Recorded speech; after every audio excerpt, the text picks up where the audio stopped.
Hi friend, recipe ফেয়ারে সবাইকে স্বাগত। আজকে চটজলদি একটা চিকেনের রেসিপি নিয়ে এসেছি।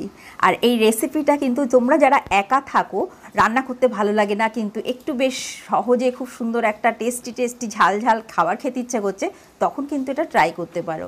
আমি আজকে প্রথম আমার একার জন্য নিজের জন্য রান্না করলাম। আর যে পরিমাণটা নিয়েছি এটা কিন্তু একজনের জন্যই। দেখো, এখানে 4 পিস সলিড চিকেন নিয়েছি, তার সঙ্গে কিছু রসুন, খুব সামান্য আদা, পেঁয়াজ, টমেটো, লঙ্কা। এইবার এইগুলোকে সব এইভাবে কুচিয়ে নিচ্ছি। তোমরা চাইলে গ্রাইন্ডারে গ্রাইন্ড করেও নিতে পারো। এইভাবে একটুখানি করে নিলাম। এটা কিন্তু খুব সহজে রান্নাটা হয়ে যায় আর এতটাই টেস্টি যে তোমাদের কি বলবো। আর এটা রুটি, পরোটা বা রাইসের সঙ্গেও কিন্তু খেতে খুব ভালো লাগবে।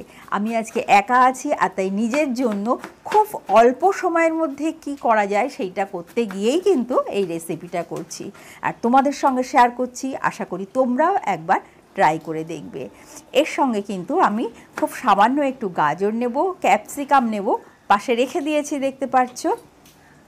খুব অল্পতেই কিন্তু হয়ে যাবে। একটু ক্যাপসিকাম নিলাম আর একটু গাজর নিলাম। বেশ একটা চাইনিজ টেস্ট আসবে, হালকা ঝাল, হালকা মিষ্টি, আবার একটু টক টক, মানে দারুণ একটা রেসিপি হবে।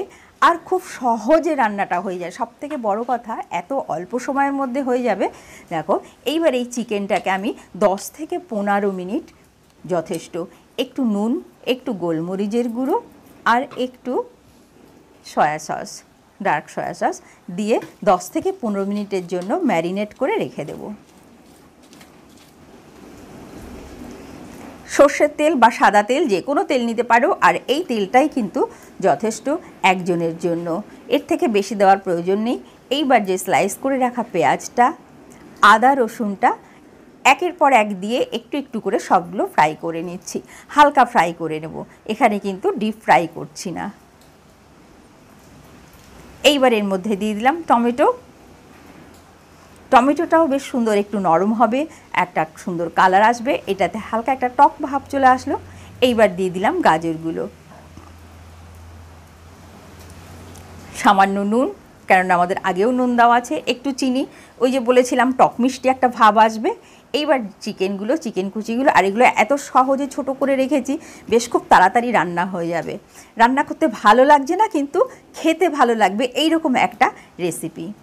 এইবার একটু ঢাকা দিয়ে রেখে দিলাম। আর এখানে যদি এই ঢাকাটা যদি এয়ারটাইট করে দেওয়া যায়, তাহলে কিন্তু আরও তাড়াতাড়ি আমাদের রান্নাটা হয়ে যাবে।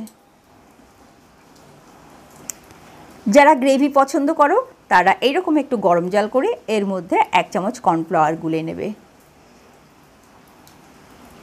গুলে এটা একটা সাইডে রেখে দিলাম। এটা কিন্তু অলরেডি চিকেনটা নরম হয়ে গেছে। এর মধ্যে এইবার ক্যাপসিকামটা দিলাম। যারা গ্রেভি পছন্দ না করো তাদের জন্য কিন্তু হয়ে গেল রেসিপিটা। আর যারা গ্রেভি পছন্দ করো তাদের জন্য এইবার একটু আলাদা করে পেঁয়াজ কেটে দিয়ে দিলাম, কেননা পেঁয়াজটা হালকা একটা অল্প সেদ্ধ পেঁয়াজ, এটা মুখে পড়লে খেতে খুবই ভালো লাগবে। এইবারেই যে গ্রেভিটা করে রাখলাম কর্নফ্লাওয়ারের, এই গ্রেভিটা এর মধ্যে দিয়ে দিলাম। এইবার দিয়ে দিলাম সয়া সস, টমেটো সস আর একটু চিলি সস। এখানে কিন্তু বলতে পারো দুটো রেসিপি হয়ে গেল, একটা গ্রেভি আর একটা ড্রাই। ঢাকা দিয়ে কিছুক্ষণ রেখে দিলাম। দেখো, অদ্ভুত একটা কালার চলে এসছে কিন্তু, আর তেমনি সুন্দর একটা গন্ধ বেরোচ্ছে। এইবার এটাকে সার্ভ করে দিলাম। খেয়ে দেখো, আশা করি ভালো লাগবে। চলে এসো পরের ভিডিও দেখতে। ভালো থেকো।